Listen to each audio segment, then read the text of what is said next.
The Stranger in the Shadows. It was a dark and stormy night, just like the kind you find in horror movies. The rain was relentless, pounding against the windows of the old, abandoned house like 1,000 desperate hands trying to find their way in. Inside, the house was cold and silent, as if it was holding its breath in anticipation. Theodore had been tasked with entering the house and finding out what secrets it held.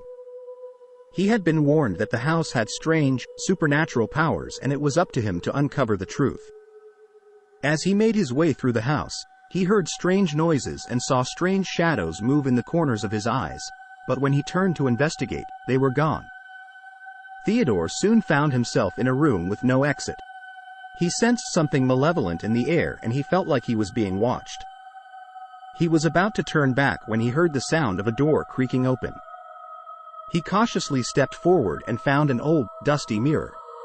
He peered into the reflection and saw himself, but not as he remembered. He was wearing a strange, hooded robe and his eyes glowed with a strange, crimson light. Theodore stepped back in terror, and as he did, the reflection in the mirror moved.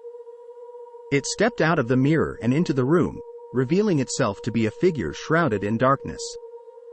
It was tall, gaunt, and its face was hidden in the shadows of its hood. It spoke in a rasping whisper and said, "You have been chosen to carry the burden of knowledge."